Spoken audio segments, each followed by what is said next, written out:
ina masu amfani da WhatsApp to yau fa ga wata dama ta samu. Shin ko ka sanar cewa za ka yi creating din kwanta guda biyu a cikin WhatsApp? Wannan hanyar gaskiya ta taimaka min sosai ba kaɗan ba, kuma na san kuna son ku ga ta yaya za ku yi creating din kwanta guda biyu a cikin WhatsApp. Yadda za ka yi wannan abin hanya ce mai matuƙar sauƙi. Da fari za ka je ka yi updating din WhatsApp ɗinka idan ka tabbata WhatsApp ɗinka ba ka yi updating ɗinta ba. Idan ka tabbata WhatsApp ɗinka ba ka yi updating, ka je ka yi updating ɗinta. Da fari idan ka shigo cikin WhatsApp ɗin wayar kamar ka za ka danna wancan ɗin gwaɗi guda uku. Idan ka danna su ga wani waje inda aka rubuta parameter, nan ne za ka danna. Zaran ka danna shi ga wani waje inda ne za ka danna wannan wajen da kuke shi ne ku danna. Zaran kun danna shi ga wani waje inda aka rubuta ajouter in contact za ku danna shi. Zaran kun ƙara danna shi ga wani zai dan yi mana sakin kadan. Zaran ya ƙara sakin anan zai nemi mu saka lambar mu.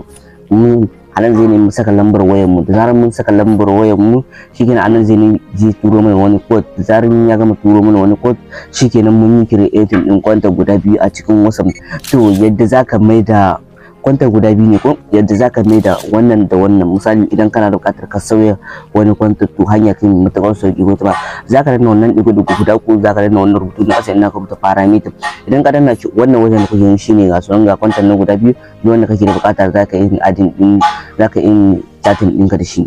Duka anan muka ƙarshen wannan video namu. Idan wannan video ya birke kai ku duka danna mu like, share wannan video domin yan wanka da yawa su gani su amfana.